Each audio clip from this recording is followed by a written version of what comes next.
Warning, this video may not be suitable for all viewers. This content is aimed toward adults who are not easily triggered over harmless fiction and know how to separate harmless fiction from reality. We are not responsible for you getting triggered. You have been warned. Ada, ada.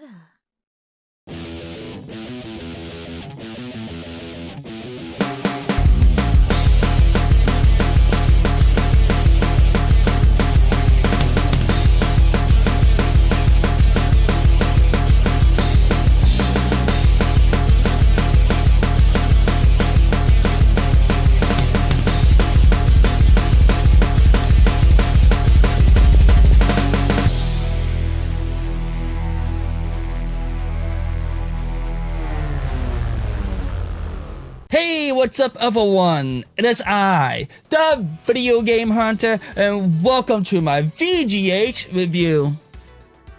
Do you remember Streets of Rage? A really awesome beat-em-up game that came out in the 90s that was Sega's answer to Capcom's Final Fight? A series so badass, it became a very successful trilogy during the Genesis lifespan.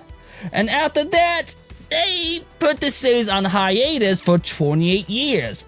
Until three companies, Dotemu, Lizard Cube, and Gold Crush Games, with Sega's permission, revived the Streets of Rage series and finally bringing us the fourth game, Streets of Rage 4.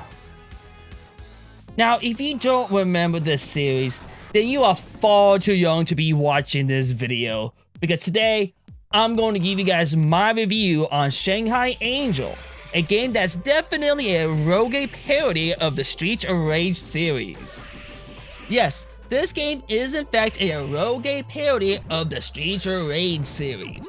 And before I give you a quick note what this game is about, whoever did these paragraphs of text for the intro, can you please, in the future update, space out the words and lines? Having the whole paragraph being crunched up together, it's almost unreadable. But even somehow you're able to read this, you can also obviously tell that this was translated by an AI. So, I suggest, maybe in the future, find someone who's willing to translate your game faithfully.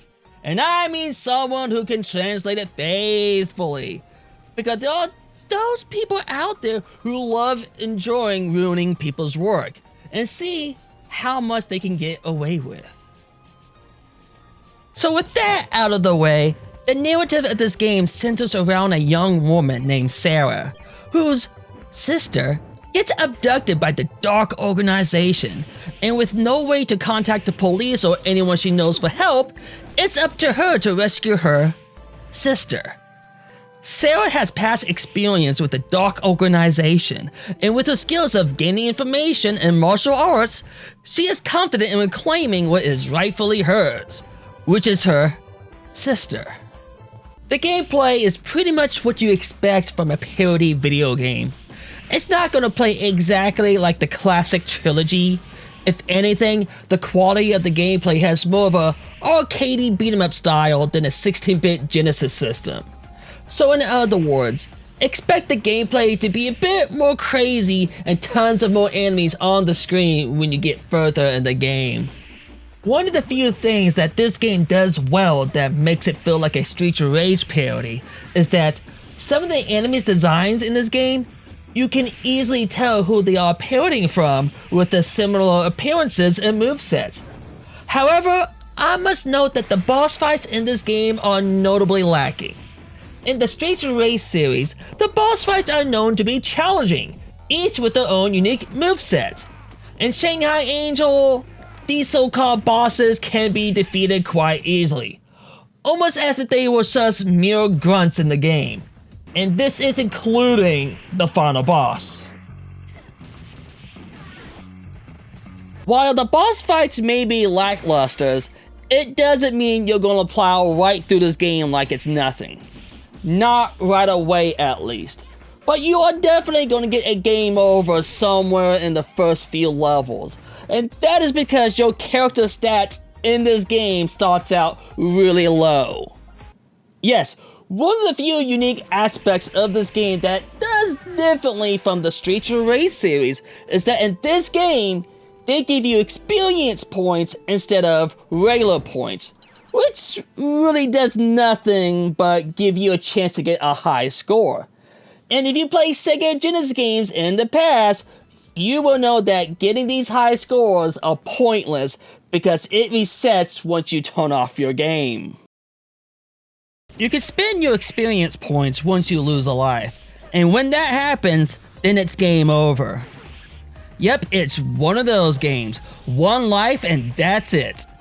That is unless, you spend your experience points on an extra life instead, but I highly recommend not doing that if this is your first playthrough, because you're not going to get that much further with the lax experience stats that you currently have. You raise the stats at the main menu where it says character. Select that and you'll be given 3 stats for you to increase. 2 of the stats are HP and PW, which is pretty much self-explanatory. I recommend maxing out your PW first if you want to have an easier time playing this game.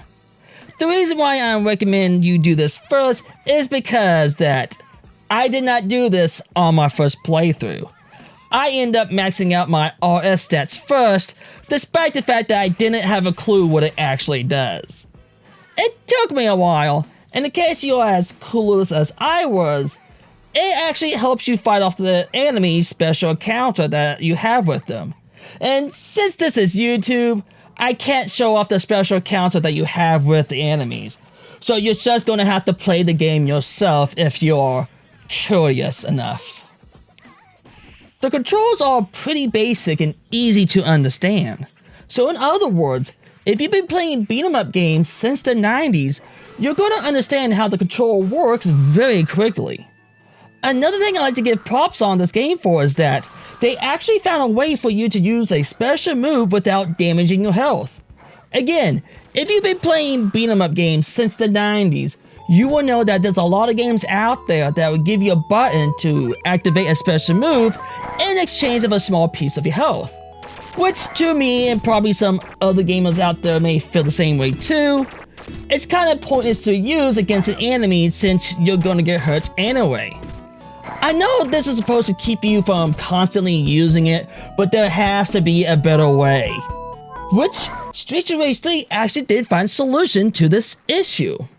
You see, in Streets of Rage 3, you have this little meter up here and it will go up as time goes by. And every time you use a special move, the bar will reset. Now, if you wait until that special meter gets all the way full, then next time you use a special move, you will notice that you took 0 damage after using it. Shanghai Angel almost used the exact same game design. The only slight difference besides their special meter layout is that their meter doesn't really go up as time goes by. No, instead, it goes up every time you punch an enemy. Now there is a limitation to the unique meter system as it only applies to a single special move. In this game, there are a total of 3 special moves, and the other 2 moves will deplete your health even if the special meter is full or not. It's not really much of a bummer since I barely touched the other moves during my time of playing this game. The last thing I'm going to mention about this game is the music and sound effects. Now, I have mixed feelings with the music of choice in this game. During my first recording, I didn't pay too much close attention to the music, and I mostly just remember the first song, and that's at the main menu, which I found very annoying.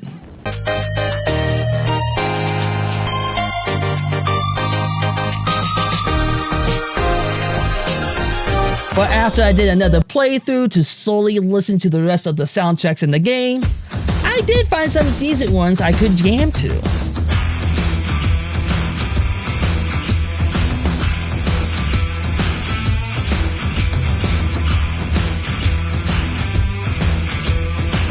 The sound effect was perfect because they actually used the same sound effects from the Streets of Rage games. If it wasn't for that, I probably wouldn't have cared for this game, to be honest. But it was literally the first thing I noticed about this game when I was watching the trailer on Steam that made me want to give this game a try. And I was not disappointed.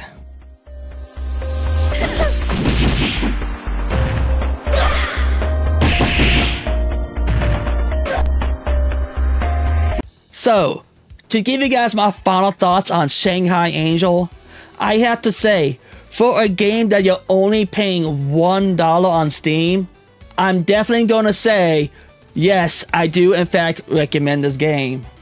Sure, there are some places in the game that's totally lacking, like with the boss fights and the music, but I do in fact believe that this game makes up for it with enemies that you can clearly tell who they are parodying from the Streets of Rage games.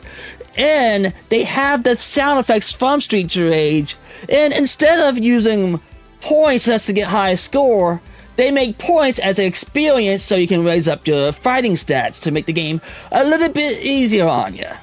So, yes, I definitely stand by the fact I do in fact recommend this game. So, thank you so much everyone for watching. This is the Video Game Hunter, and until next time, goodbye.